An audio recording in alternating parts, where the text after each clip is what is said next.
Gravando. Muito bem, pessoal. Sempre é uma grande satisfação estar aqui na presença de Vossas Excelências.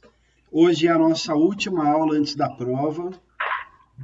Muitos professores que eu sei estão fazendo revisão, mas a gente não vai fazer revisão. A gente adota uma prática diferente. A gente faz uma revisão em todas as aulas. Então, hoje nós não vamos fazer uma revisão para a prova, mas a gente vai fazer uma revisão de toda a nossa matéria, como a gente sempre faz. Então, o trabalho de hoje, pessoal, vai ser da seguinte forma. A gente tem um conteúdo que a gente vai revisar, a gente vai conversar hoje, tirar dúvidas, e eu tenho 3 assuntos para a gente falar antes da nossa prova. E aí eu quero ficar à disposição de vocês quando a gente vai fazer o fim da gravação, provavelmente daqui 1 hora, mais ou menos 1h15 antes do intervalo. E aí eu vou ficar à disposição de vocês para tirar dúvidas que eventualmente vocês possam ter, tá? Então, a partir de agora eu começo a relembrar com vocês o conceito de obrigação, que a gente sempre começa pelo conceito dos institutos jurídicos. Então, obrigação, como a gente já viu, é um vínculo jurídico que une devedor a credor a uma prestação, que pode ser dar, fazer ou não fazer, né?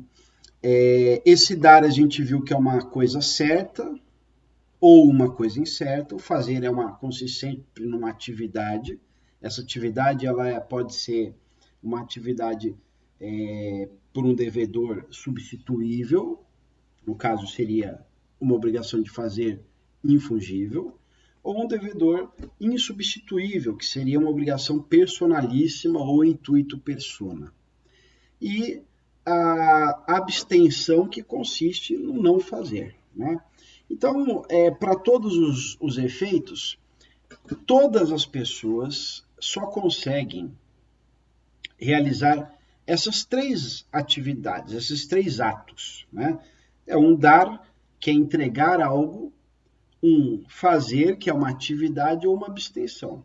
Não se consegue assumir nenhum tipo de outra obrigação, senão essa obrigação consistente nessas 3 possibilidades. Muito bem. Como que surge uma obrigação? Estudo da fonte das obrigações. Qual que é o nascedouro de uma obrigação? Nós vimos ao longo do nosso curso que a fonte das obrigações, o nascedouro das obrigações, na verdade, conforme a gente já tinha estudado, pode ser a própria lei como fonte de obrigação, mas essa menos usual, mais existente. Os atos ilícitos, que é uma situação em que a pessoa viola o direito de alguém e aí fica obrigado a indenizar. E aí nós temos uma outra possibilidade, que é essa mais recorrente, que acontece quando as partes, as pessoas, os cidadãos, celebram contratos, acordos de vontades, ou também conhecido como negócios jurídicos, com o objetivo de criar, modificar ou extinguir direitos e obrigações. E aí as obrigações elas nascem de uma maneira consensual, nascem de uma maneira em que as partes desejam assumir essa obrigação. E aí eu falei que, como característica da obrigação, a obrigação ela é uma situação transitória, porque ninguém deseja permanecer credor de outrem ou devedor de outrem por muito tempo. Aí você vem e pergunta para mim, mas professor, eu tenho um contrato com o meu plano de saúde há 30 anos. Mas você, quando formou aquele contrato, você não decidiu fazer um contrato por 30 anos.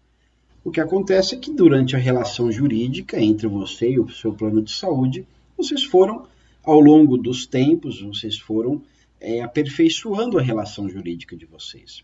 O plano de saúde disse para você uma vez, olha, eu preciso aumentar um pouco porque eu preciso pagar o meu custo, e aí você aceitou aquele aumento, você poderia ter ido para outro lugar. Teve uma ocasião em que o plano de saúde decidiu descredenciar um médico que você costumava ir, você aceitou essa situação e tocou a vida, né? Então foram feitos ajustes e lembrando que essa obrigação do plano de saúde, ela é uma obrigação continuada de trato sucessivo. Ela tem um prazo de validade, ela se renova a cada período de tempo, a cada período contratual. Então, é por isso que a gente diz que as obrigações elas são transitórias, porque elas são feitas para serem cumpridas, elas são feitas para acabar.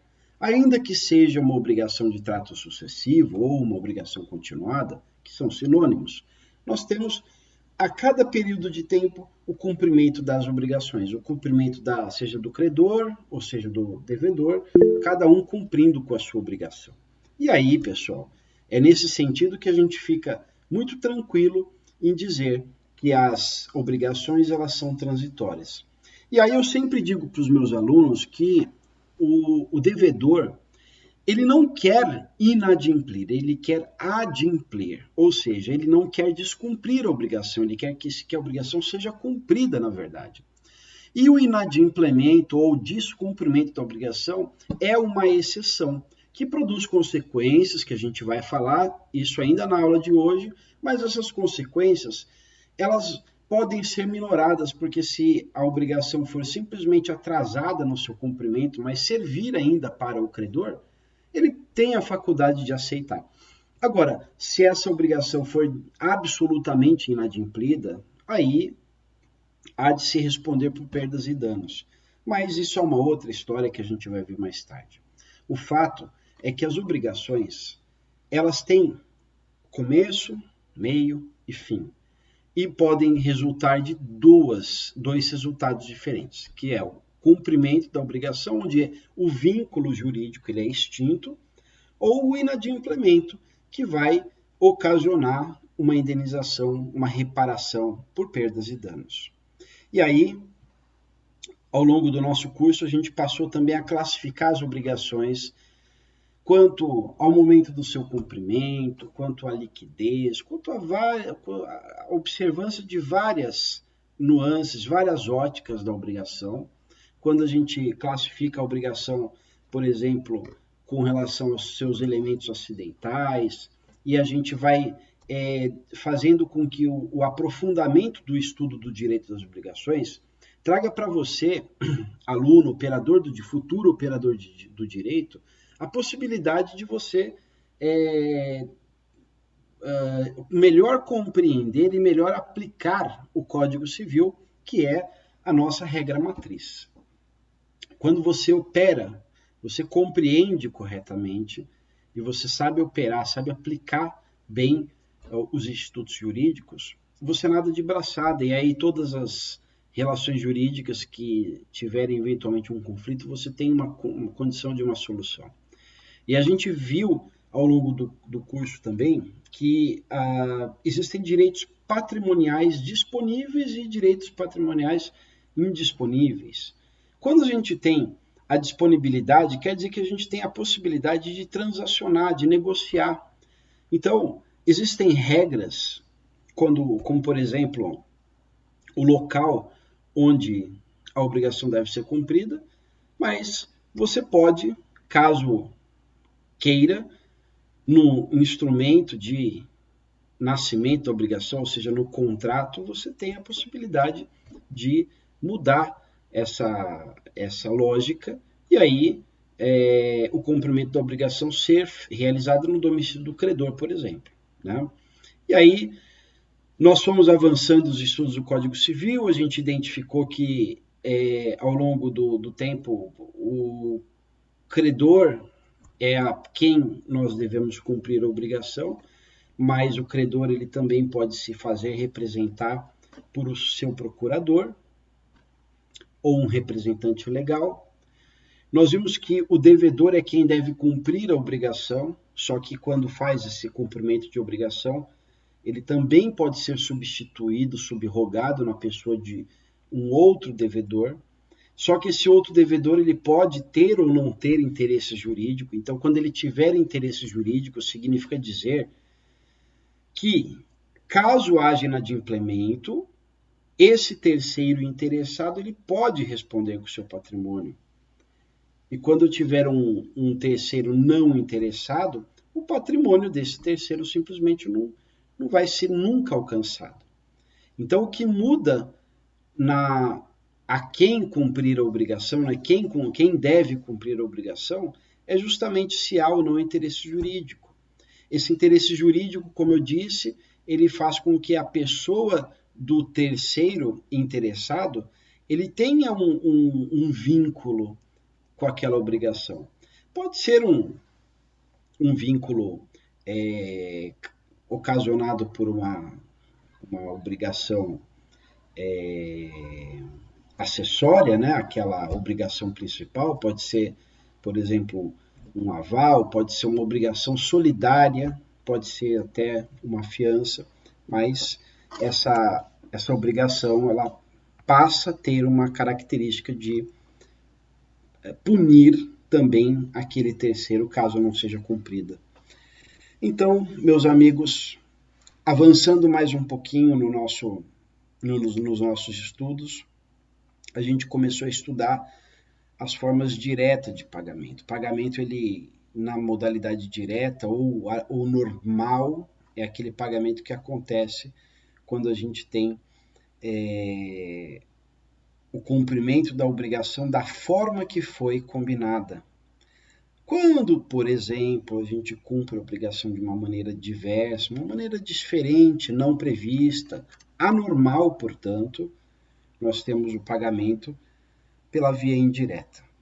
E aí, a partir deste momento, a gente começa a desmembrar o pagamento ou o cumprimento da obrigação em algumas modalidades, algumas espécies. Quando a gente falou sobre dação em pagamento, novação. E aí, todas as modalidades de pagamento que constam do Código Civil. E aí eu vou repassar aqui com vocês cada uma delas, mencionando o artigo de lei. Então, a primeira forma que eu falei sobre pagamento indireto seria o pagamento em consignação, que é o depósito judicial da coisa, né? Então, a lei fala que o pagamento em consignação, ele extingue a obrigação, né? Ou seja, o depósito da coisa, seja ele judicial ou até em estabelecimento bancário, ele extingue a obrigação, né? E aí a gente falou que a consignação em pagamento, ela tem lugar, ela ocupa lugar, ela é possível sempre que o credor não puder receber a obrigação, se o credor não for buscar ou não mandar alguém receber a obrigação no tempo, no lugar e na condição que lhe é devida, né? Quando o credor, por exemplo, for incapaz, quando ele residir em lugar incerto e não sabido, quando o local onde a obrigação for cumprida foi de acesso perigoso ou difícil, né? E aí a gente tem a possibilidade, tem cabimento, né, para essa modalidade de pagamento. Também acontece quando sobre a coisa objeto do pagamento pender um litígio, né, pender uma discussão, quando o devedor não souber a quem exatamente deve pagar, também cabe o pagamento em consignação, né? E aí, todas as regras estão previstas aí entre o 334 até o 345, nós falamos isso já. Aí o pagamento com subrogação, falei para vocês sempre utilizarem subrogação, trocar essa palavra por substituição, né? É aquele pagamento que acontece, por exemplo, com o devedor que paga um terceiro não interessado, né? Ele pode se substituir a depender da forma com que aquela obrigação for resolvida, né? Pode acontecer também de a gente ter a subrogação legal, né? Que é quando a própria lei determina que a gente faça uma subrogação, faça uma substituição, né? E aí eu falei para você sobre a imputação do pagamento. A imputação do pagamento ela ocorre quando a pessoa obrigada, ela é obrigada, o devedor no caso, ele é devedor de duas ou mais obrigações da mesma natureza a um só credor. E aí quando você tem essa situação de ter mais de uma obrigação, mas você não ter pagamento suficiente para liquidar as duas, ou seja, eu devo duas duplicatas, uma de 5 mil, outra de 10 mil, e eu quero pagar só R$ 1.000. Aí se o credor aceitar esse R$ 1.000 e eu não indicar qual desse pagamento eu quero que ele quite, que ele liquide, a gente tem uma hipótese de possibilidade da imputação do pagamento feita pelo credor, porque eu não indiquei qual dos dois débitos que eu quero diminuir, que eu quero amortizar, né? E aí o credor pode fazer. Agora, se o credor também não fizer, vai ter a imputação legal, ou seja, vai ser a imputação realizada a partir do 354, 355. E aí vai depender se os débitos são vencidos na mesma data, né? Se há capital e juros, e aí tudo isso a gente já conversou também. A dação em pagamento, ela é uma possibilidade, mas por intermédio de uma manifestação de vontade, né? Quando o credor ele pode consentir, ou seja, ele manifesta sua vontade, dizendo que ele aceita receber uma prestação diversa, uma prestação diferente da que é devida.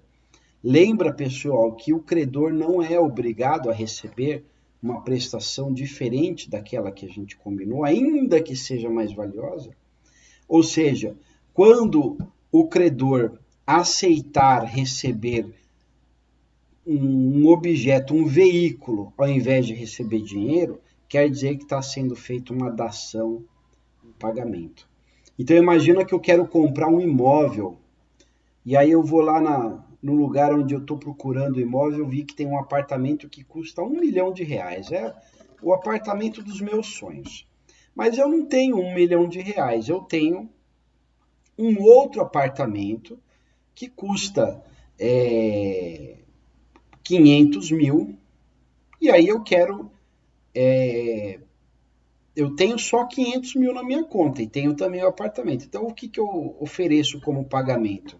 Eu ofereço parte em apartamento e parte em dinheiro, né? E aí, quando isso acontecer, eu estou realizando uma dação em pagamento, que eu posso fazer por negócio jurídico, e também posso fazer quando você já tem a obrigação vencida, né? E aí eu negocio esse pagamento em coisa. Então, imagina que eu tenho uma dívida de R$1 milhão e tenho um apartamento de R$1 milhão. Eu posso pagar essa dívida, cumprir essa obrigação, dando o meu apartamento? Posso. Só que quando eu faço isso, o credor precisa aceitar, porque ele tem direito a receber dinheiro. E se ele receber prestação diversa, ou seja, coisa, quer dizer que ele está consentindo nesta dação em pagamento. De igual modo, nós temos também a novação, né? A nova ação. O que é a nova ação ou novação? Ela acontece quando a gente tem pressuposto uma obrigação anterior, líquida e vencida. E aí eu desejo novar, eu desejo substituir. Então a gente extingue aquela obrigação anterior, aquela obrigação velha, aquela obrigação que já está eivada de inadimplemento, e aí criamos uma nova obrigação. Quem que adora fazer isso, pessoal? Quem que adora fazer uma novação? Banco. Por quê? O que o banco faz? Ele fala para você, olha, até hoje você pegou R$1.000, só que você me pagou duas parcelas de 250. Agora, você parou de pagar. Então, você está me devendo R$5.000, porque tem juros. Vamos fazer uma coisa? Vamos apagar essa mancha do passado e eu te parcelo esses R$ 5.000 em 10 prestações de 1.000? Banco adora fazer isso. Olha que negócio da China. Então, você tinha pego X e está pagando 10x. É por isso que os bancos têm esse lucro astronômico que a gente está acostumado, né? E aí, a partir daqui, a gente começa com a aula que eu vou ministrar aqui para vocês hoje, né? Então, a partir de agora, a gente vai falar de compensação, né? Sempre lembrando, né, pessoal, que o pagamento é o vínculo, o pagamento, ele é o super-herói que rompe o vínculo jurídico, né? Ele extirpa o vínculo desta obrigação, fazendo com que o devedor fique exonerado do cumprimento, né? E o que é a compensação, pessoal? Compensar é uma espécie de anulação recíproca dos débitos, mediante prestações mútuas de valores equivalentes. Então, esse aqui seria um conceito que eu formulei, mas aí a gente tem aqui um outro conceito que é a extinção total ou parcial das obrigações do mesmo gênero, de pessoas que são reciprocamente credoras e devedoras entre si, até onde as dívidas se compensarem. Então, vamos usar um exemplo aqui, ó. Vou ampliar para ficar melhor. A Ianca, ela deve R$ 250 para o Carlos, referente a honorários advocatícios. Só que o Carlos, ele deve R$ 250 para a Ianca, referente a serviços odontológicos. Então, a Ianca é uma dentista, né? E aí, o Carlos cobrou uma consulta, R$ 250, e a Ianca cobrou lá uma obturação, R$ 250. Logo, o Carlos deve 250 para a Ianca e a Ianca deve 250 para o Carlos. Precisa o Carlos pagar a Ianca e a Ianca pagar o Carlos, sendo que o valor é o mesmo? Então, imagina que o Carlos pega R$ 250 e entrega para a Ianca. Ponto. Cumpriu sua obrigação. A Ianca pega os mesmos R$ 250 e paga Carlos. Ou seja, o dinheiro volta para o Carlos. A obrigação não ficaria extinta para ambos? A compensação é fazer no mundo jurídico essa coisa que a gente poderia fazer no mundo físico, né? Então, só que isso, pessoal, depende do consentimento das partes, né? Por quê? Tem várias situações que se envolvem aí. Por exemplo, nem sempre as obrigações têm vencimento na mesma ocasião. E aí, nesse caso, a gente tem que ter um negócio jurídico, a gente tem que ter a vontade, né, o ânimo de fazer a compensação, né? Quando a gente faz uma compensação desse tipo, onde tem R$ 250, por exemplo, a integralidade da obrigação, mais a integralidade da obrigação do devedor, extingue para ambos, né? E aí a gente chama de compensação total. Agora, pode acontecer uma situação diferente. O Carlos, ele continua devendo para a Ianca R$ 250. Mas, a Ianca continua devendo R$ 250 para o Carlos, mas o Carlos deve para a Ianca só 50. Digamos que ele fez lá uma limpezinha, né? Então, o que vai acontecer? Extingue para Carlos a obrigação de R$ 200. Então, ele ainda recebe R$ 200. E aqui a gente tem uma espécie de compensação que a gente vai chamar de compensação parcial, tá? A compensação efetua-se entre dívidas líquidas, vencidas e de coisas fungíveis, ou seja, coisas que são passíveis de substituição. Ora, se eu tenho um livro raro ele é infungível, né? Ou seja, ele é insubstituível. Se eu tenho esse livro raro, eu não posso compensar com outra coisa. Então, eu tenho que ter uma dívida líquida, ou seja, eu tenho que saber quanto que representa aquela obrigação, ela tem que estar vencida e tem que ser de coisa fungível. Coisa infungível não se compensa, tá? Liquidez quer dizer valor certo, já apurado, eu sei quanto que é, não preciso fazer conta, né? Já está atualizado. Vencidas, em regra, a compensação como extinção da obrigação pressupõe que a obrigação já está vencida. Agora, pode ser que eu faça uma compensação sem a obrigação estar vencida? Perfeitamente, né? Eu posso combinar, né, de, eventualmente, se acontecer uma situação futura, então imagina que eu prestei serviço para a Ianca, cobrei R$ 250 e ela iria me pagar mediante o depósito bancário dali 30 dias. Aí eu digo, Ianca, agora se eu for fazer aquela obturação e de repente for até R$ 250, a gente pode fazer uma compensação? Pode, tudo bem. Então combinei previamente, zero de problemas com relação a isso, tá? E aí, quais são as espécies de compensação? Eu tenho a compensação legal, que é aquela que ocorre por força da lei, mesmo que uma das partes se oponha, tá? Então, por exemplo, quando uma empresa tem lá uma dívida tributária e aparece uma opção, uma lei que dá a essa empresa o direito de fazer uma compensação daquele crédito tributário. Mesmo que a Receita Federal não queira, tal, se tiver a lei, tem que cumprir e ponto final.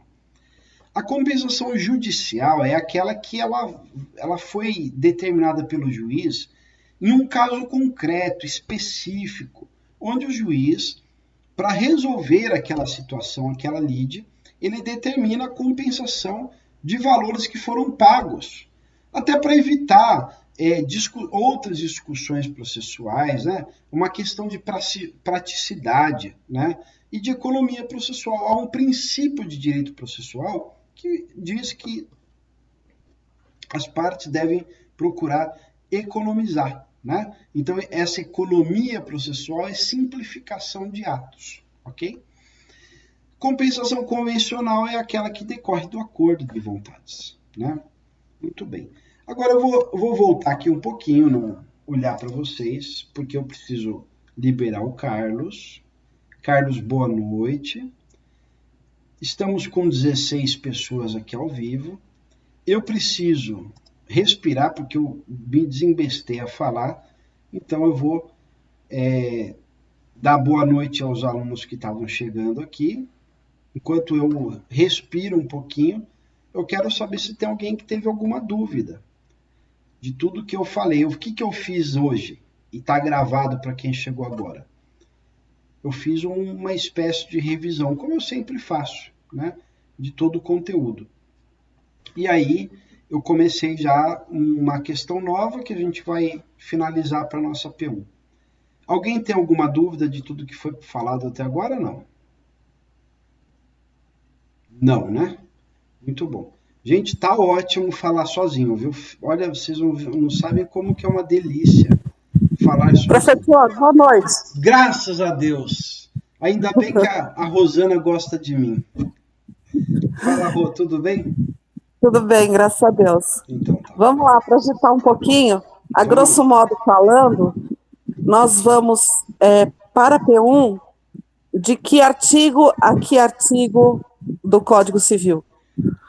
Ah, você começou mal, Rô. Por quê? Já eu vou falar sobre isso. Mas em princípio, eu já vou dar o pirulitinho, tá? Para adocicar. Em princípio, cai toda a matéria, tudo aquilo que a gente conversou até agora, né? Agora, eu tenho por hábito mandar um presente para vocês um pouco antes, na semana que antes da prova, assim, eu solto chama Gotas de Amor. Eu sempre faço isso. Então eu vou gravar um vídeo onde eu vou fazer para vocês alguns comentários, e esses comentários, se vocês forem rápidos, vocês conseguem aproveitar isso para a prova, tá? para estudar, para vocês responderem a prova. Então, olha, no Gotas de Amor, o professor falou que, por exemplo, pode cair confusão, que é o nosso próximo tema, né? E aí é melhor eu dar uma olhadinha mais ampla nisso. Eu também estou liberando para vocês um materialzinho para você lá no AVA, para vocês fazerem uma leitura. São textos, né, de complementares, tá, pessoal? Com as aulas que a gente tem tido aqui, que são aulas deliciosas, apesar deste eloquente silêncio de muitos, né? Com o conteúdo das aulas é possível vocês fazerem as provas e trabalhos e aprender e tudo mais. Agora, o que eu sempre recomendo? Que você não fique só no que eu falo, né? Que você vá fazer leitura, que você aprofunde um pouquinho o seu conhecimento, né? Que você tenha o hábito de procurar os assuntos que a gente trata, procurar decisões judiciais que falam sobre aquilo, né? E aí é muito simples procurar julgado. Você pode entrar no site do tribunal. Eu vou até fazer aqui aproveitando que eu estou dando uma pausinha, vou ensinar para vocês como é que vocês procuram uma jurisprudência, por exemplo. Você entra no site do tribunal, tj.sp.jus.br, né? Vem aqui em processos, consulta e jurisprudência. Aí você faz uma pesquisa livre. Aqui você está no Google, tá? Praticamente o Google. Não precisa pesquisar por campos específicos, tá? Você pode vir aqui e pesquisar, por exemplo, vocês querem falar um tema qualquer? Obrigação solidária. Solidariedade. Aí eu venho aqui pesquisar.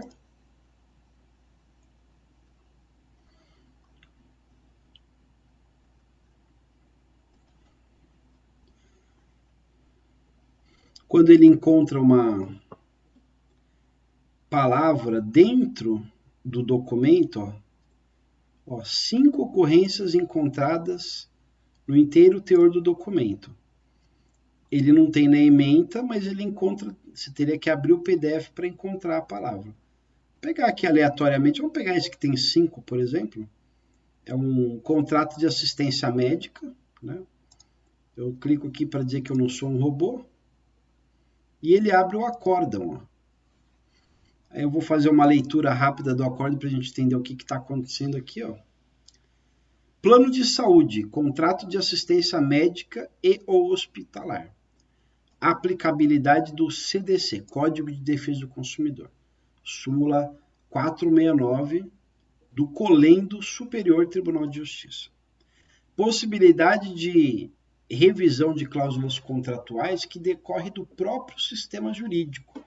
Artigo 478, que nós estudamos, tá? No nosso curso. Artigo 480 e 6º 5 do Código de Defesa do Consumidor.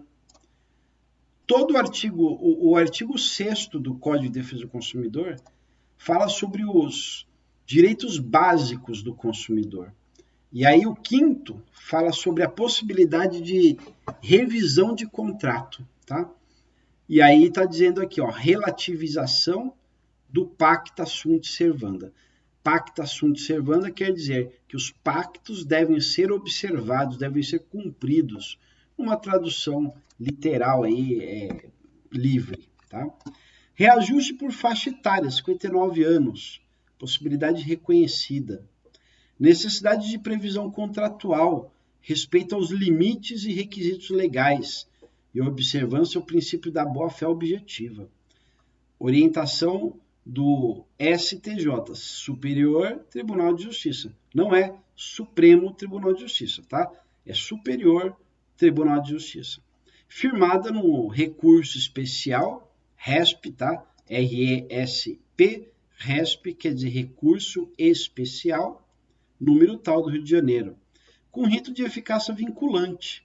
Aplicação do reajuste por idade no percentual de 67% nos contratos, nos exatos termos do contrato. Ilegalidade não evidenciada. Majoração em estrita observância do artigo 3º e inciso 2º da resolução normativa da ANS. Reajustes anuais, limitação aos índices divulgados pela ANS. E aí vai, essa ementa que ela é gigante, devia ser um resumo, né? A ementa ela não é um resumo. Agora vamos ver onde tem aqui solidariedade. Quanto à apontada incompatibilidade entre o reajuste por mudança de faixa etária e o Código de Defesa do Consumidor, a decisão paradigmática proferida pelo Colendo Superior Tribunal de Justiça, no julgamento do recurso especial tal, declarou a ausência de abusividade em tal modalidade de reajuste, o qual equilibra a repartição dos riscos com o critério da solidariedade integracional. Isso aqui, essa solidariedade, portanto, não é uma solidariedade que fala sobre obrigações solidárias, né? Aí, ó, a aludida solidariedade também verifique-se na regra que a verificação e acumulação entre a 7ª e a 10ª faixas não poderá ser superior à variação, e aí você começa a ver que não te interessa esse julgado aqui. São 26 páginas. Você pode ir para o outro, você abre um outro aqui, e aí você vai ver, por exemplo, direto onde está mais um plano de saúde, tá? Vou ver aqui, ó, solidariedade. Opa.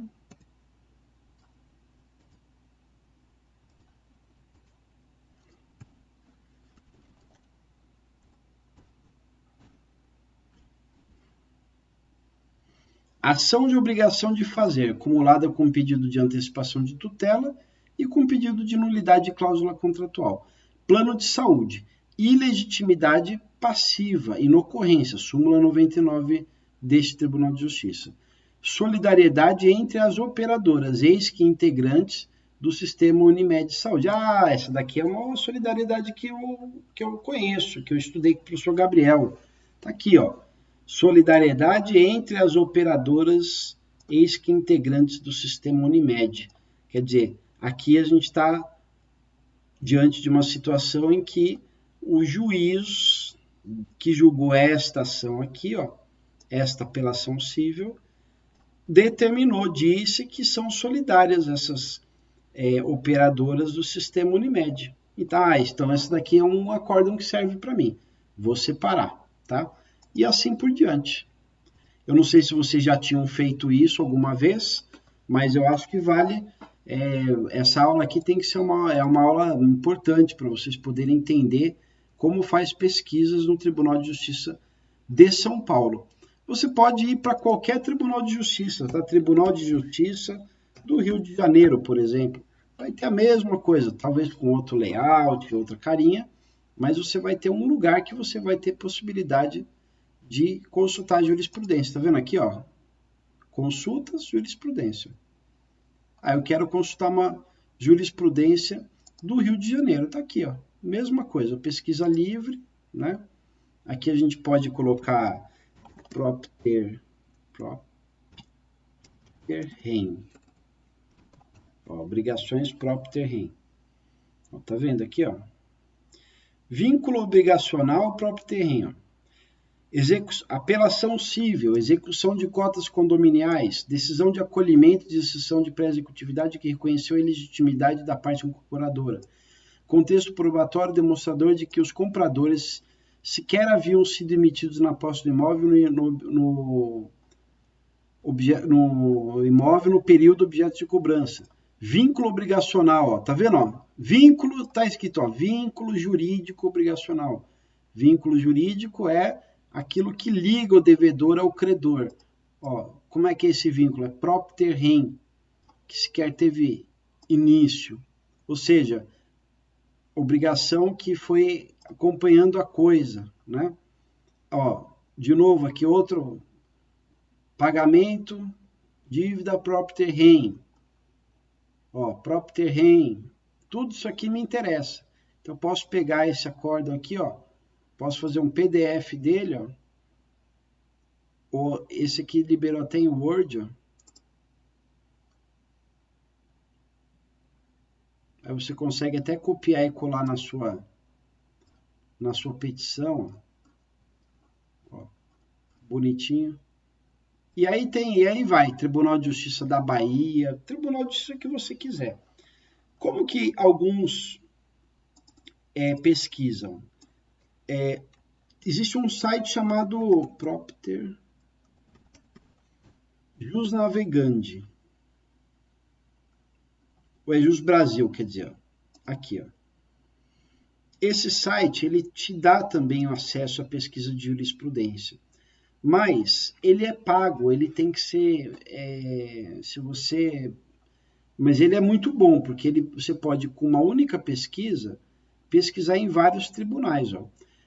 Lá do Supremo, do Superior Tribunal de Justiça, do TSE, Tribunal Superior Eleitoral, do TST, Superior Tribunal Militar, tá? Tribunais de Contas da União, Conselho Nacional de Justiça, TRF, TRE, TRT, TJs, Tribunal de Contas dos Estados, e aí você vai para o terreno.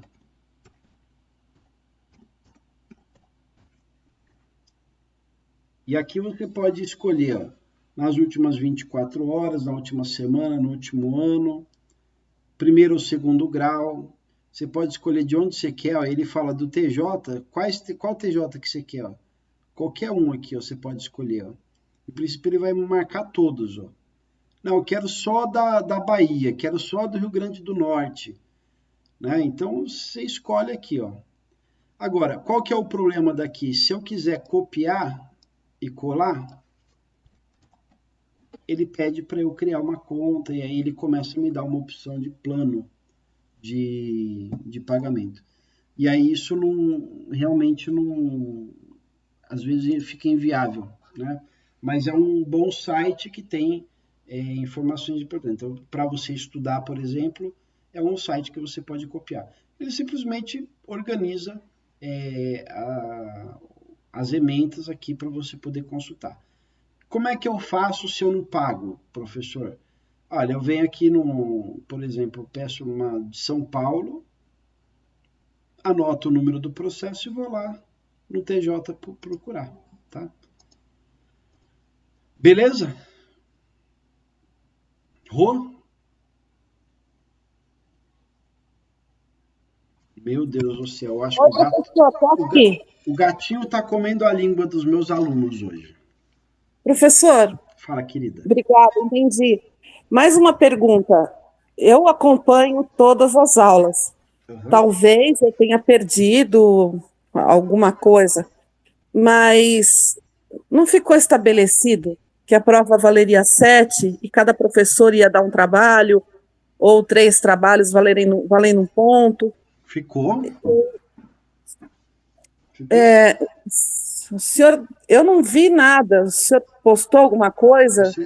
Vocês vão receber hoje esse trabalho, porque aí vocês já estudam para a prova, entendeu? Sim, tá. Vão receber, mas vai valer 3 pontos, né? E a prova 7. É contra a minha vontade, tá? Porque eu preferia que vocês tivessem a prova valendo 10. Mas eu fui voto vencido, então a gente vai fazer assim. Tá bom, então, obrigado. Imagina. Bom, então já que a gente já aprendeu a fazer pesquisa de jurisprudência, né, eu vou continuar com a nossa aula e aí eu vou falar sobre confusão agora, tá? Então, não se assustem, hein, pessoal. Essa confusão que eu vou falar hoje, ela não é a confusão, aquela que uma pessoa sai na rua de mau humor e acaba arrumando confusão na rua, né? O que eu estou fazendo? Eu sempre escrevo aqui um conceito simplificando a nossa conversa, né? Então, vamos lá. O que é simplificando a confusão? É uma compensação entre uma única pessoa. Ou seja, é você compensar uma dívida que tem com você mesmo. Um aluno chegou para mim e falou assim, para, professor, para. Eu falei, opa, o que aconteceu? Aí o aluno chegou para mim e falou assim, professor, já sei como é que é isso.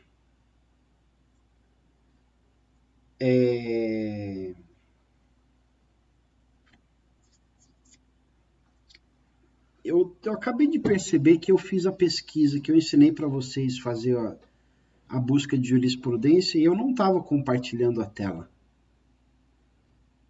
né? E ninguém reclamou. Deixa eu ver se no chat tinha aqui. Ah, Leide, você me avisou. Caramba. Pode puxar o microfone e falar, viu? Que ruim. Bom, uma pena. Eu fui mostrando para vocês como é que era, mas infelizmente vocês não me advertiram desse detalhe que vocês não estavam vendo. Agora vocês estão vendo, certo? Ó, entrei aqui no tribunal, ó, pesquisei jurisprudência para vocês. Depois eu mostrei o site Jus Brasil. Bom, o Cristiano está precisando do telefone do meu escritório.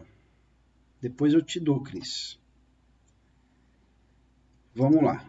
Então é o seguinte, nem você me avisou, hein? Eu fiquei triste agora, hein? Ô, professor, posso atrapalhar um pouquinho? Pode. Mais um pouquinho? Como é que eu faço para levantar uma sentença de um processo arquivado? Esse processo, mas ele é um processo físico ou ele é digital?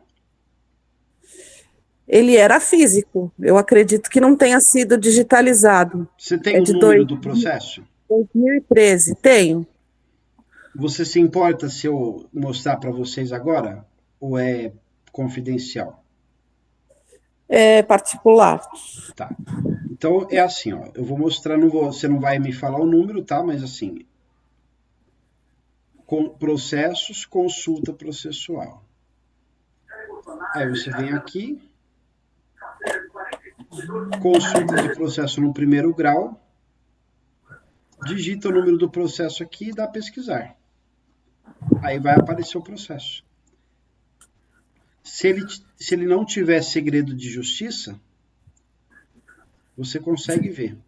Agora, antes, porém, é necessário que você faça uma habilitação, porque você não tem senha cadastrada, né?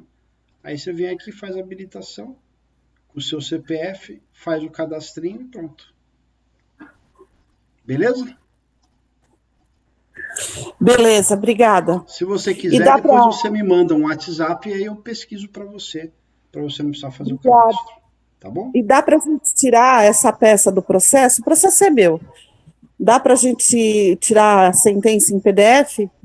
Dá sim. Tá bom, obrigada. Imagina. Valeu. Então vamos lá. Então eu mostro para vocês aqui a minha tela. E aí a gente tem o seguinte, que eu estava dando essa aula e um aluno meu falou para mim, professor, eu empresto dinheiro para mim. Mas como é que é isso? Ao invés de eu pegar dinheiro no banco, eu pego um dinheiro da minha poupança e lá da minha poupança eu tomo emprestado.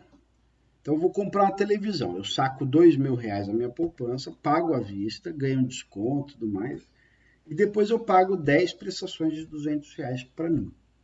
Todo mês, rigorosamente, eu vou lá e deposito. Eu primeiro dei parabéns para ele, porque isso é uma coisa que é raro, né? Você conseguir se organizar dessa forma.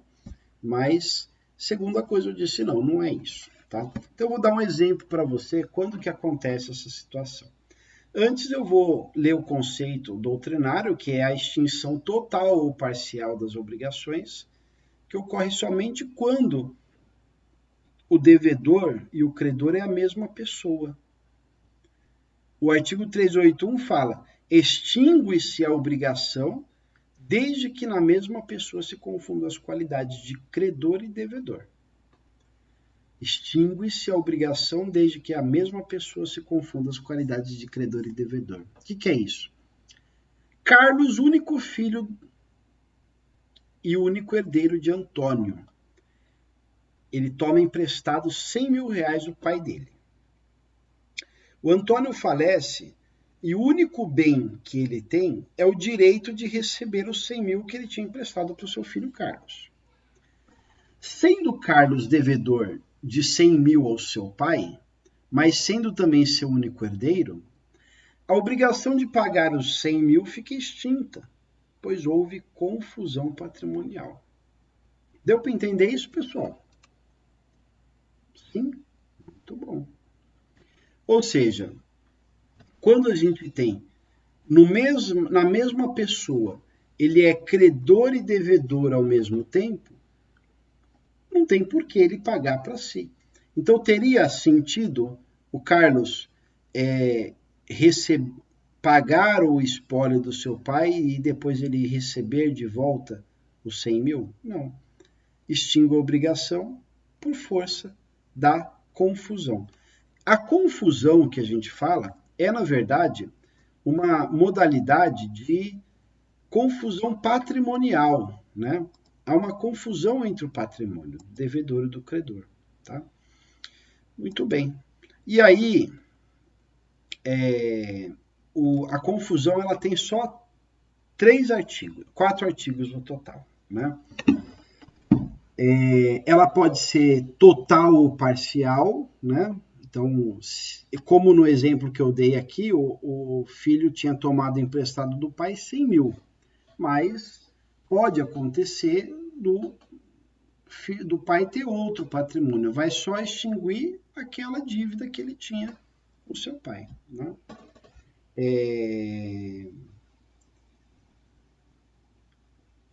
E aí, por fim, a gente vai estudar uma coisa chamada remissão de dívidas. Quem sabe o que é remissão? Remissão que se escreve assim. Seria extinção, professor? É uma modalidade de extinção, mas o que quer dizer só a palavra remissão?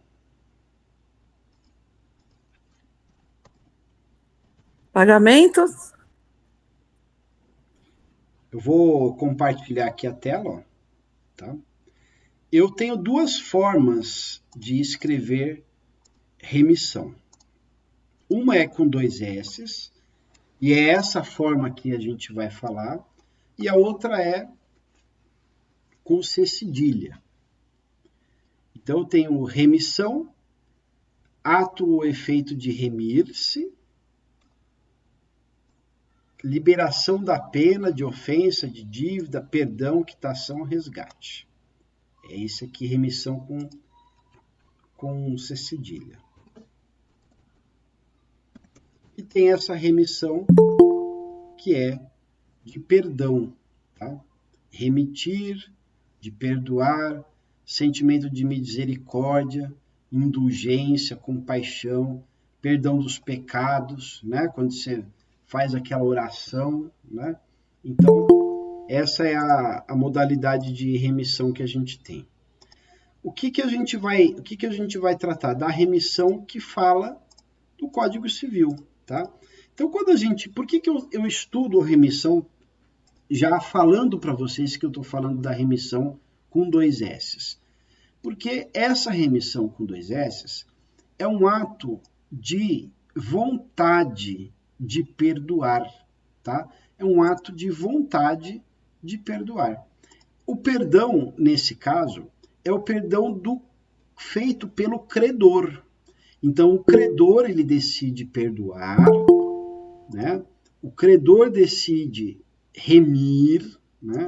E aí, o devedor, ele fica desobrigado. Só que não. Por quê? Só que não.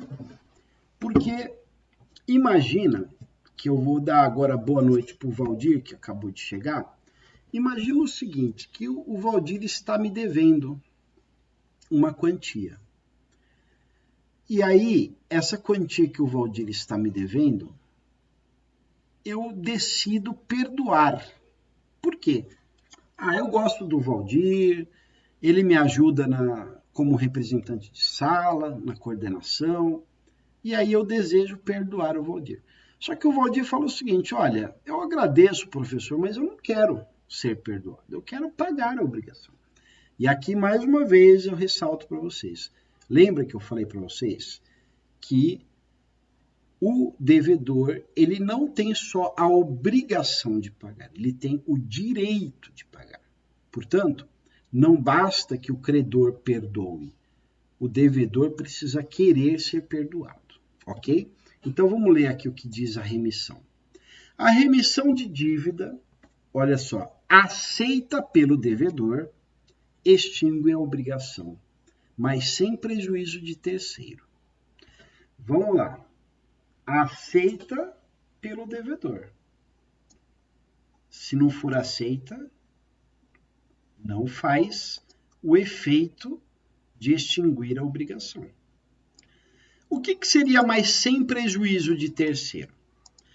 Imagina que eu estou fazendo essa remissão, perdoando a dívida do Valdir, porque, na verdade, se eu receber do Valdir, o Carlos Oliveira vem e me executa. Então, eu estou perdoando só para não pagar o Carlos Oliveira. Significa dizer que eu estou tentando lesar um terceiro. E, nesse caso, não vai rolar, mas sem prejuízo de terceiro. Tá? A devolução voluntária do título da obrigação, quando por escrito particular, prova desoneração do devedor e seus coobrigados, se o credor for capaz de alienar e o devedor for capaz de adquirir. Pessoal, vocês sabem o que é nota promissória? Nota promissória é um título de crédito executivo em que o emitente, a pessoa que emite a nota promissória, ela entrega para alguém e fala o seguinte, olha, daqui um mês eu compro essa nota promissória de você. Por quê? Porque isso é uma coisa mais antiga. Antigamente a gente não usava cheque, né? Poucas pessoas tinham acesso a cheque, a cartão de crédito muito menos, nem existia. E aí, o que aconteceu? A nota promissória, ela tinha essa finalidade de garantir um pagamento. Então, se eu emprestasse dinheiro para vocês, eu iria pegar de vocês uma nota promissória. Quando você fosse me pagar, eu devolvia essa nota promissória. Então, o Código Civil que vem em alguns artigos cópia lá do de 16, ele fala o seguinte, a devolução voluntária, por exemplo, da nota promissória, né, do título da obrigação, quando por escrito particular, prova a desoneração, ou seja, o perdão, e também dos seus coobrigados, eventuais devedores solidários.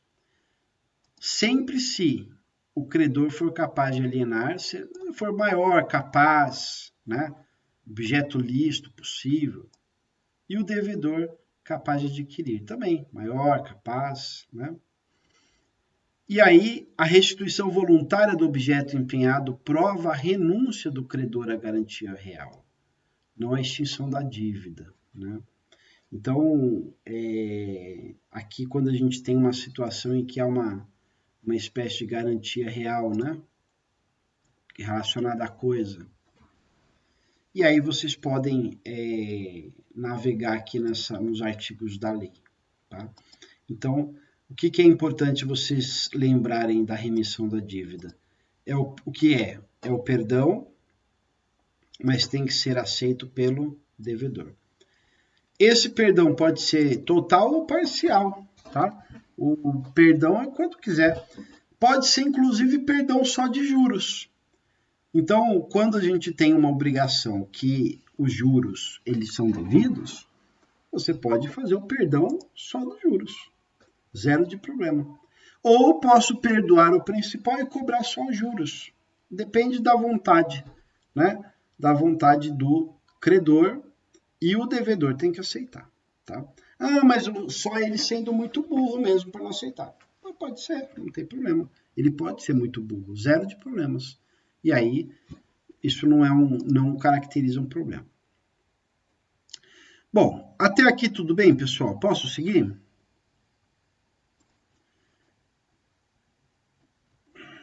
Carlos perguntou: indulto, perdão,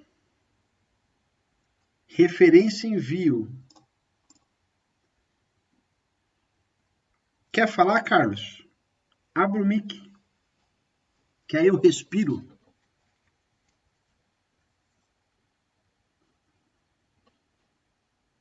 Tá, não entendi, mas tudo bem. Se você quiser falar, fala. Tamo aí. Muito bem. Do inadimplemento, tá? Agora a gente começa a falar sobre o inadimplemento.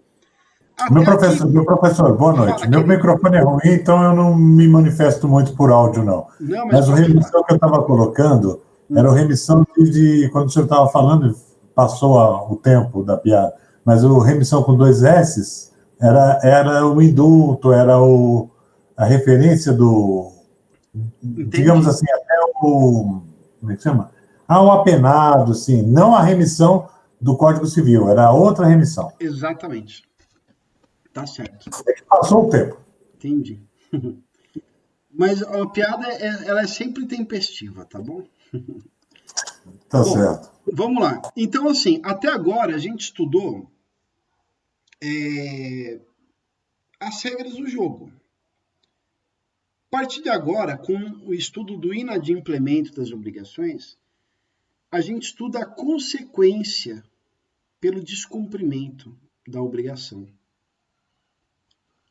E aí a gente está muito perto de acabar o nosso material de direito das obrigações.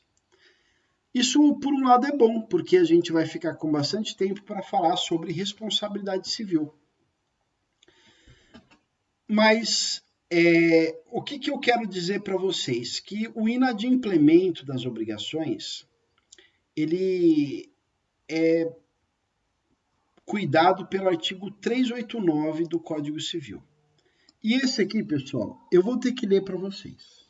Não cumprida a obrigação, ou seja, basta não cumprir a obrigação, responde o devedor por perdas e danos, mais juros e atualização monetária segundo índices oficiais regularmente estabelecidos e honorários do advogado.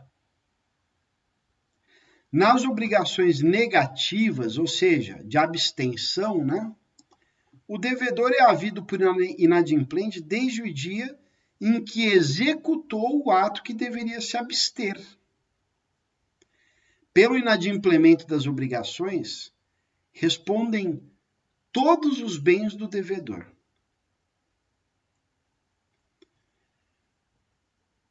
Nos contratos benéficos, responde por simples culpa o contratante a quem o contrato aproveite e por dolo aquele a quem não o favoreça.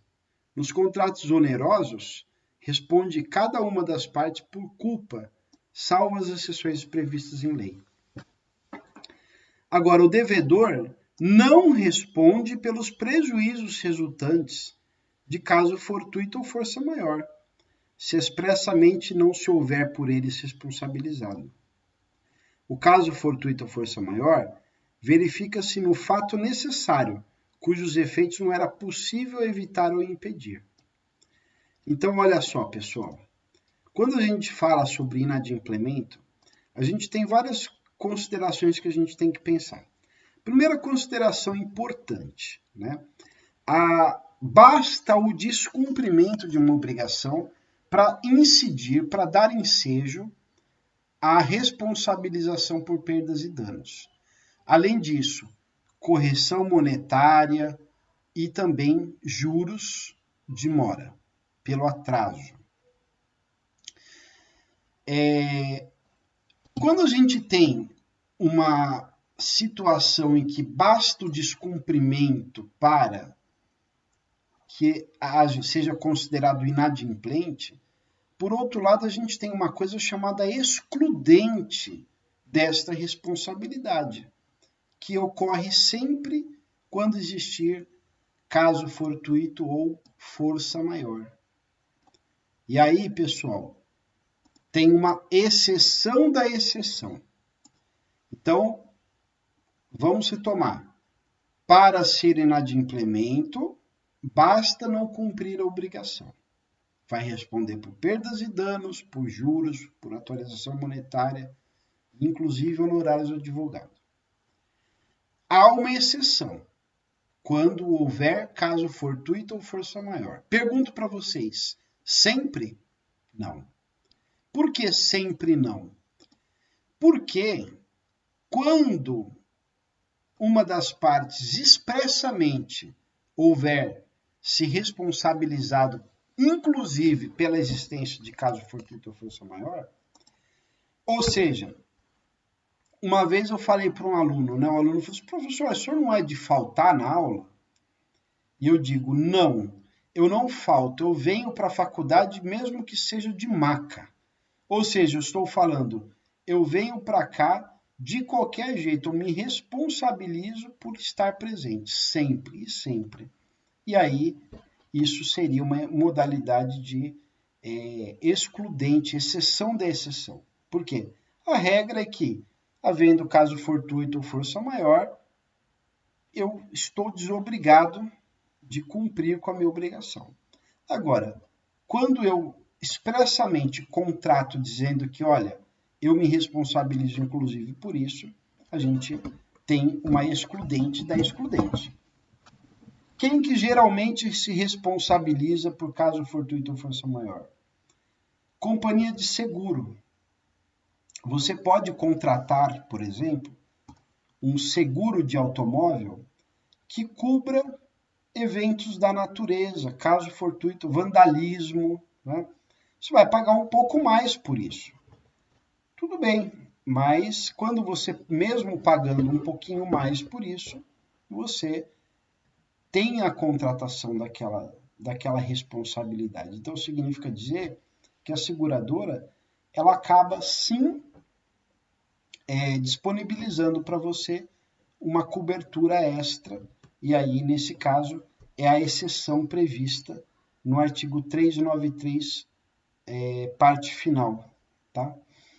Então, esse aqui seria o conceito do inadimplemento. O inadimplemento, então, é o não cumprir a obrigação. Se a obrigação for negativa, ou seja, de abstenção, a gente tem o inadimplemento a partir do momento que se é feita uma coisa que devia ter se abstido, né? Então, digamos que eu tivesse obrigado a não comentar nas redes sociais assuntos de sala de aula. A partir do dia que eu comentar na rede social o assunto de sala de aula, pronto, estou inadimplente. E aí tem incidência de todas as consequências, tá? Seguindo um pouquinho, a gente tem aqui uma situação que o Código Civil traz para a gente, chamado mora. Eu já tinha antecipado para vocês um pouco esse assunto, né? Uma ocasião. E o que é mora? Mora é atraso, tá? Mora é igual a atraso. Olha o que o código fala sobre mora. Considera-se em mora o devedor que não efetuar o pagamento e também o credor que não quiser recebê-lo no tempo, lugar e forma que a lei ou a convenção estabelecer.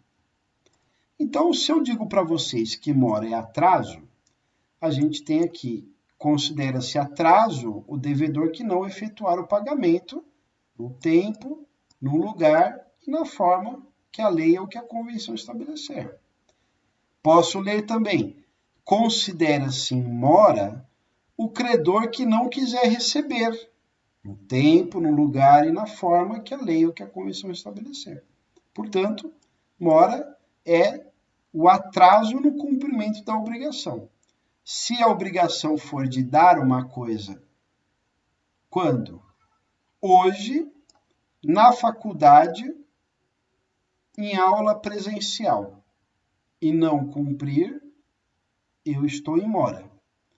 Se a obrigação for de dar aula hoje, pelo Google Meet, eu estou em mora. No entanto, se eu estiver presente no Google Meet, no tempo, lugar e forma, mas vocês não quiserem assistir à aula, aí são os credores que estão em mora. Da mesma forma aconteceria se vocês, devedores de dinheiro, fossem até a Campos Sales. Vamos supor que o pagamento fosse sempre em dinheiro lá na tesouraria. Você vai até lá fazer o pagamento e a Campos Sales não tem ninguém para receber, está fechado. Quer dizer que o credor está em mora, o credor está em atraso. Então, a gente tem aqui, de cara do artigo 394, a gente já aparece com duas espécies. Mora do devedor e mora do credor. Beleza?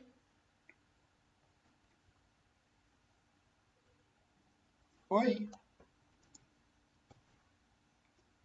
Já que vocês estão me vendo, assim é sim, assim é não, tá bom? Ok. Vamos lá. Responde o devedor pelos prejuízos que a sua mora der causa.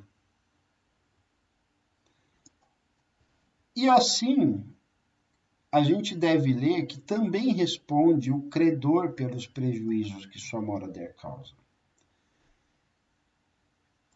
Juros, atualização monetária de valores e honorários do advogado. Ou seja, as mesmas consequências do inadimplemento, do 389. Tá? Se a prestação devido à mora se tornar inútil ao credor, este poderá enjeitá-la ou rejeitá-la e exigir a satisfação das perdas e danos. Aqui, o que eu preciso conversar com vocês? Existe uma diferença, pessoal, entre inadimplemento e mora.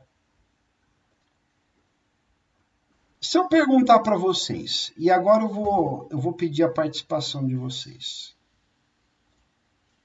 Se eu perguntar para vocês o seguinte: eu tenho uma festa que vai ser a festa do meu casamento. Vai ser sábado agora, todos vocês estão convidados.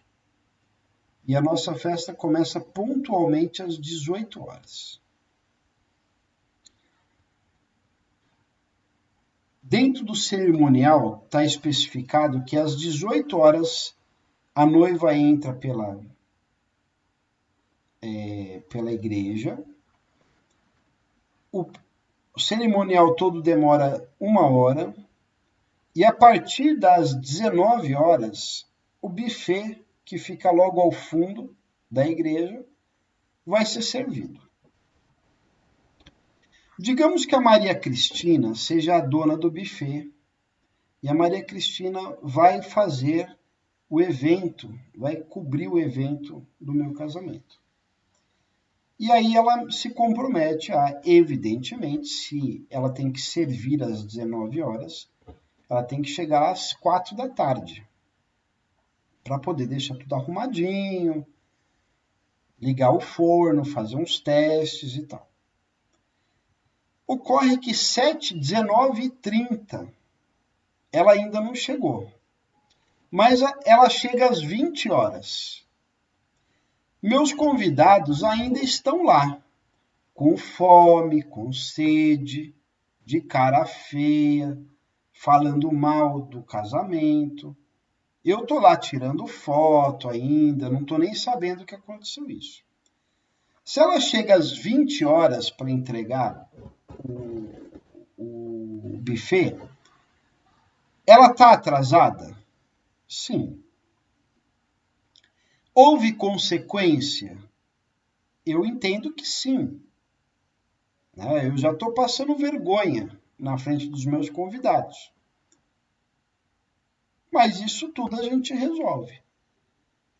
Mas eu deixo ela, ainda serve para mim, se ela cumprir com a obrigação, ainda serve para mim. Vai passar por uma situação muito desagradável, eu vou ficar sabendo disso depois, mas ela servindo, a festa vai continuar, porque afinal não existe festa de casamento sem comida, sem o bolo, sem... Você pode ter uma cerimônia de casamento, como aqui eu tive, que não fiz uma festa depois. Então, foi na igreja, nos despedimos da igreja e eu fui embora. Mas se eu convidar vocês para uma festa, não tem como ter a festa sem o buffet. Agora, se ela chegar no dia seguinte, às 7 da manhã, com todo o buffet bonitinho, certinho, presta para mim? Não. Por quê? 12 horas depois, todos os meus convidados já vão ter ido embora. E aí, para mim, não serve mais. Qual que é a diferença, portanto, entre a mora e o inadimplemento? Quando a gente tem um inadimplemento absoluto, total, é aquele que mesmo que o credor, o devedor, se ofereça a fazer em outro momento, em outra coisa, já perde a utilidade para o credor. Então, mesmo que o credor quisesse, não dá mais para você receber o buffet no dia seguinte. A mora é um mero atraso. A consequência desse atraso existe, mas ela é menor. Então, eventualmente, vai ser aplicado até a medida da sua culpa. Não havendo fato ou omissão imputável ao devedor, esse não incorre em mora. O inadimplemento da obrigação positiva e líquida, no seu termo, constitui de pleno direito em mora ao devedor. Ou seja, não cumprir a obrigação positiva. O que é uma obrigação positiva? Um dar, um fazer. Não é um não fazer. O inadimplemento dessa obrigação positiva e líquida, no dia, no seu termo, constitui de pleno direito a mora do devedor. Não havendo termo, ou seja, não havendo data, a mora se constitui mediante notificação. Está escrito interpelação no Código Civil, mas é notificação. Judicial, extrajudicial.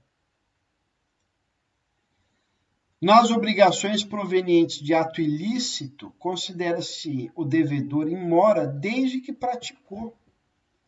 Ou seja, eu bati o meu carro, com o carro do Josiel. Quando que é que eu deveria indenizar ele? Imediatamente na hora. Por quê? Nas obrigações provenientes de ato ilícito, considera-se o devedor em mora desde o ato que praticou. Por quê? Porque eu devia ter tomado cuidado, eu não devia ter colidido com o veículo dele. E não existe, não foi um acidente, foi ou negligência, ou imprudência, ou imperícia. Se eu tiver culpa. Agora, se eu tiver dolo, eu bati no carro dele porque eu não gostei do carro dele. Pura e simples, eu fiz porque eu quis. Tanto o dolo quanto a culpa caracterizam-se por ato ilícito. E caracterizando o ato ilícito, a partir de quando que eu sou obrigado? A partir do momento em que eu fiz o que eu pratiquei o ato ilícito. O devedor em mora responde pela impossibilidade da prestação. Embora essa impossibilidade resulte de caso fortuito ou força maior, se esses ocorrerem durante o atraso, salvo se provar isenção de culpa ou que o dano sobreviria ainda quando a obrigação fosse oportunamente desempenhada. Ou seja, há sempre possibilidade de você se eximir da responsabilidade decorrente da mora. Mas você vai precisar provar, por A mais B, isso em um processo, que você estava suportando um caso fortuito ou um caso de força maior. Né? A mora do credor subtrai o devedor isento de dolo a responsabilidade pela conservação da coisa. Obriga o credor a ressarcir as despesas empregadas em conservá-la e sujeita-o a recebê-lo pela estimação mais favorável ao devedor, se o seu valor oscilar entre o dia estabelecido para o pagamento e sua efetivação. Então, imagina que eu tomei emprestado o veículo do Valdir e quando eu vou entregar, o Valdir não quer receber, nem me atende.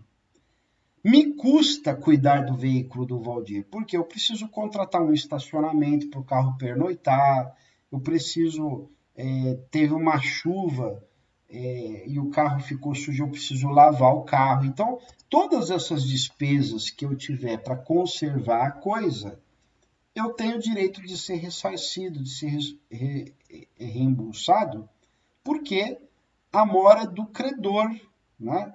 Então, é uma situação em que, quando há essa mora do credor, tudo que eu gastar para conservar a coisa, eu preciso ser reembolsado. Né? O que é purgação da mora? Vocês sabem? Purgação da mora? Purgar. Alguém sabe o que é essa palavra? Purgar?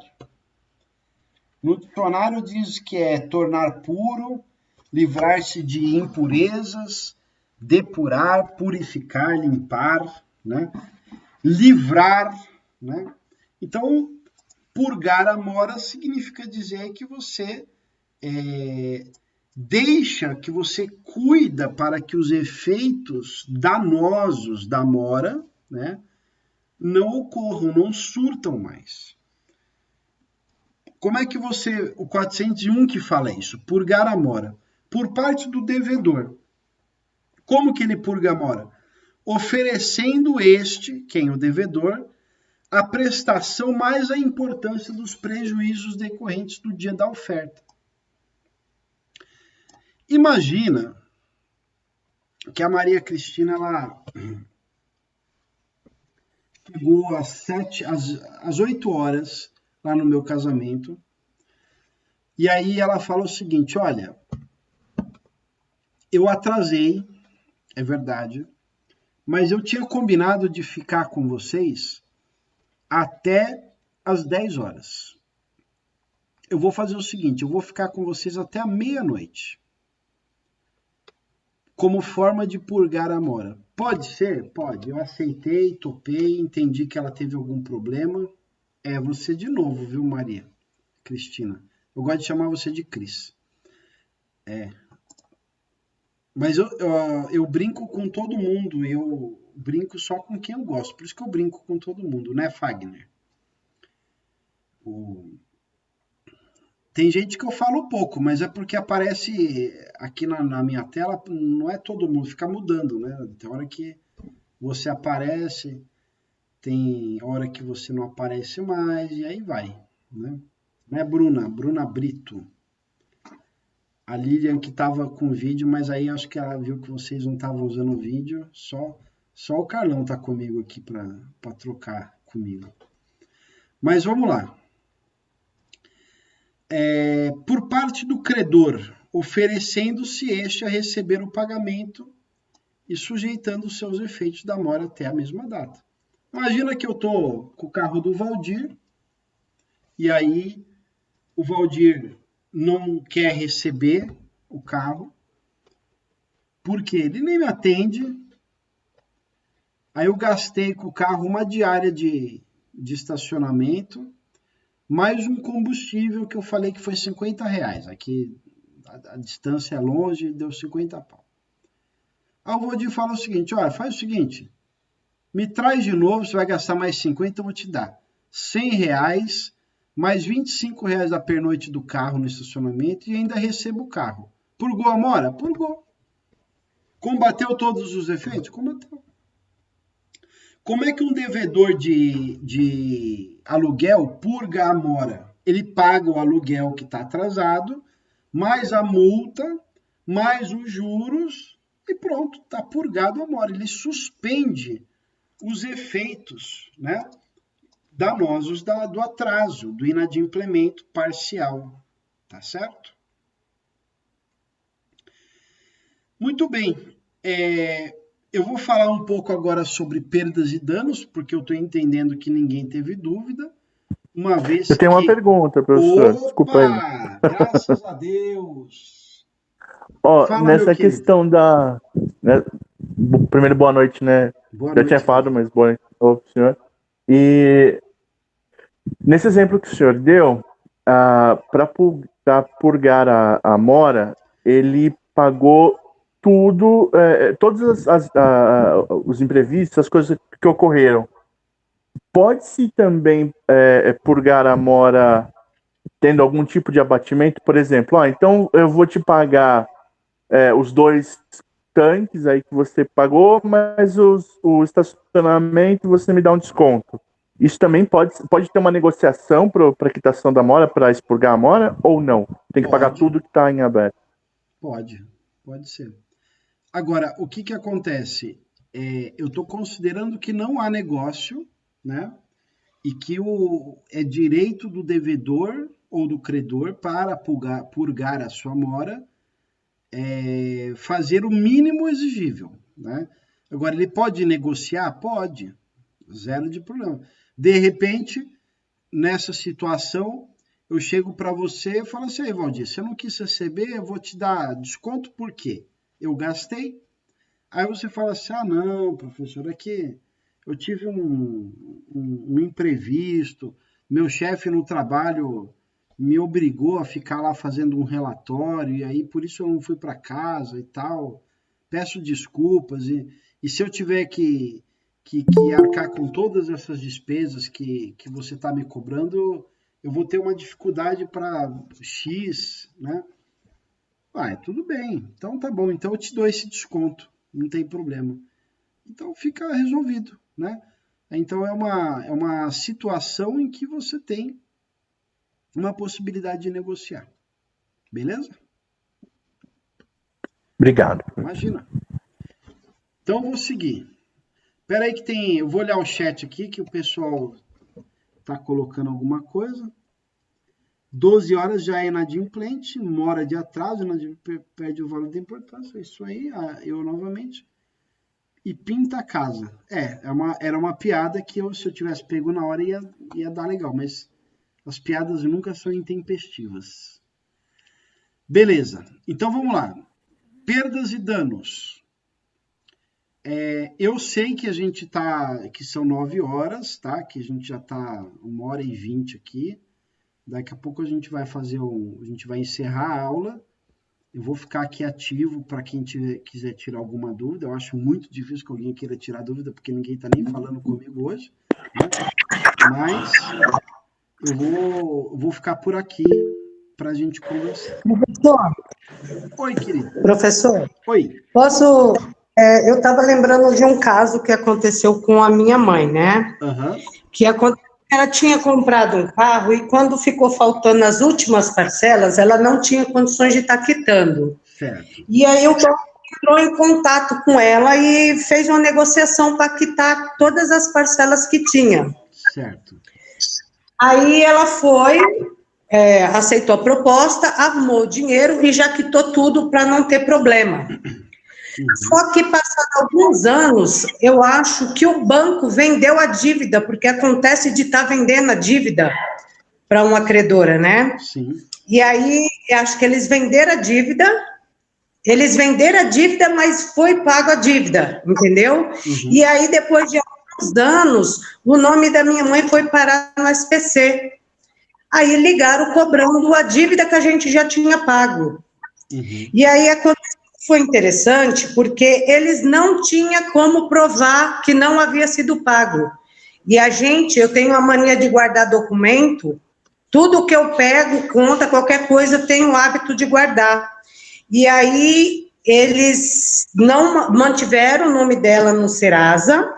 Eu entrei na Defensoria Pública com um processo e chegou na hora, eles não tinham como provar que a dívida não havia sido paga, e a gente estava com um documento de que havia sido quitado. E aí a juíza mandou tirar o nome dela imediatamente, e ela ainda foi indenizada em 15 mil reais por danos morais, por esse período que o nome dela ficou restrito. Entendeu? E o que eu achei interessante é que o banco fez um acordo e não teve como provar que realmente não tinha sido pago. E a gente tinha o boleto de que havia sido feito o pagamento.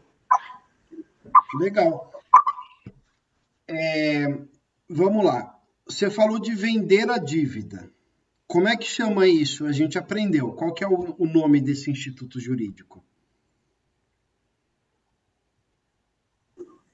Agora eu não me recordo. Cessão de crédito. O que o banco fez? O banco disse para uma empresa de cobrança o seguinte: olha, eu tenho aqui um crédito, esse crédito aqui é bom, ele existe, vá cobrar. E você já me paga por esse crédito. Imagina, então, que o crédito fosse de 5 mil. Você me paga 2,5 e aí, quando você receber, você vai ficar com 2,5. Cessão de crédito. O hábito que você tem de guardar documentos é um hábito saudável, né? Eu, por exemplo, sempre que vou jogar alguma coisa fora, eu tiro uma cópia antes para guardar, né? Então, é extremamente importante você ter a quitação.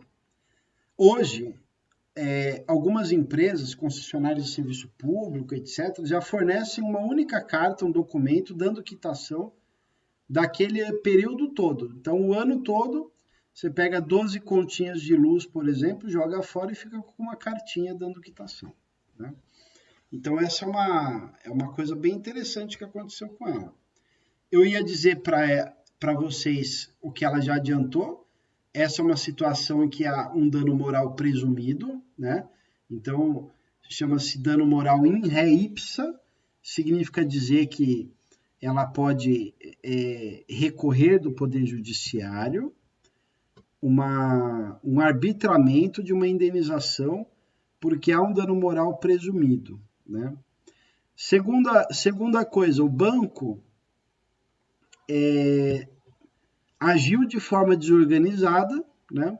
E, na verdade, essas quitações eles fazem de uma forma totalmente de qualquer jeito. Eles querem fazer tudo rapidinho, mas, na verdade, faz mal feito, né? Então, precisa sempre fazer um distrato. Essa negociação que foi feita tem que ser sempre documentada, né? Guardar esses documentos, porque essa é a única forma que o banco teria de se livrar dessa obrigação, né? Tá bom, pessoal?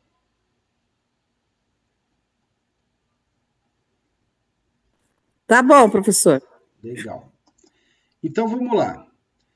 Perdas e danos, né? Salvo as exceções expressamente previstas em lei, as perdas e danos devido ao credor abrangem, além do que ele efetivamente perdeu, como também o que razoavelmente deixou de lucrar. Toda vez que a gente fala sobre PD ou perdas e danos, pessoal, você tem que incluir aí dano moral, dano material, lucro cessante, perda de uma chance, tudo que você tem direito, né? Tem que computar todas as consequências daquele inadimplemento. Dica prática: toda vez que você estiver diante de um processo judicial, o que você precisa fazer? Você precisa provar.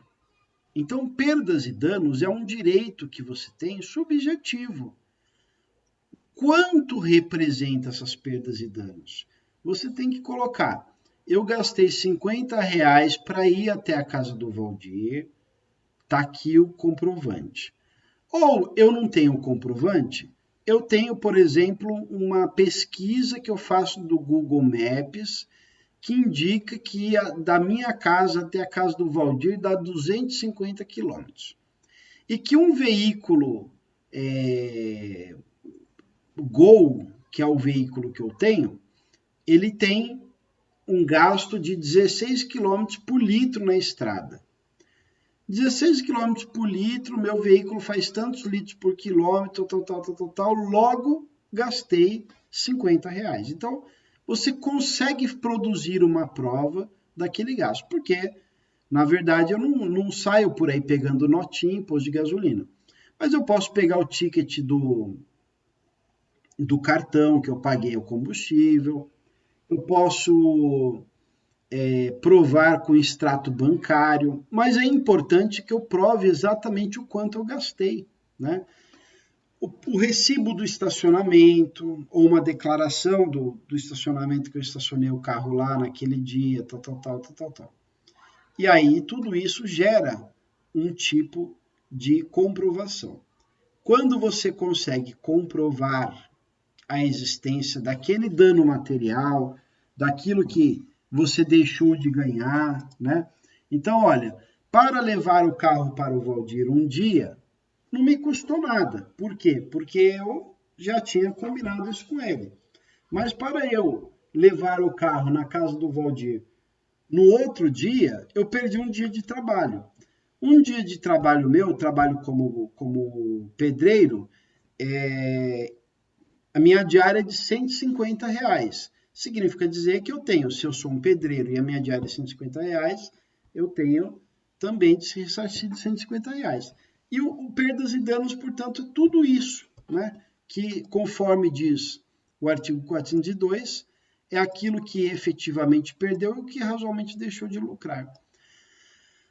Agora, as perdas e danos, elas também se caracterizam pelos danos morais experimentados, ainda que sejam presumidos, tá? 403. Ainda que a inexecução resulte de dolo do devedor, as perdas e danos só incluem os prejuízos efetivos e os lucros cessantes por efeito dela, direto e imediato, sem prejuízo de disposto na lei processual. 404.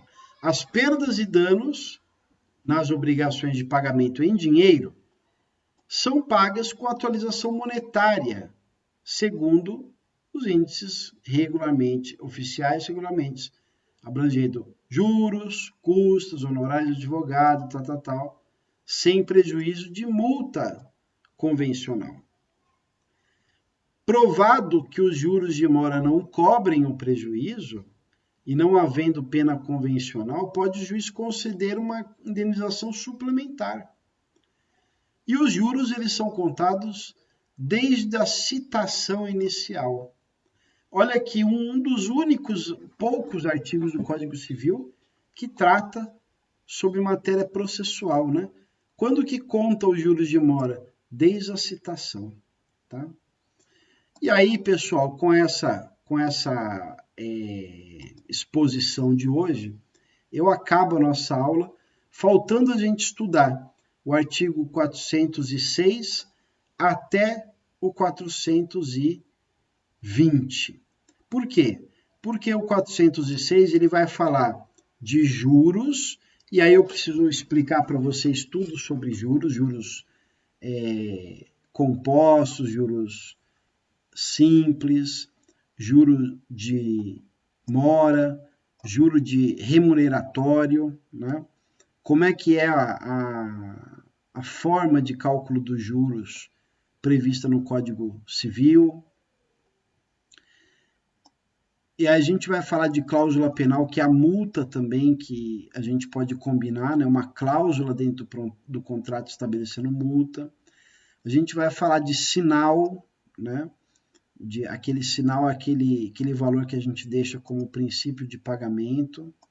E aí, tudo isso vai ficar para quando a gente retomar depois do dia 19. Então, sem contar com a data de hoje, a nossa próxima aula vai ser no dia 26, porque dia 12 é feriado e dia 19 é a nossa prova, né?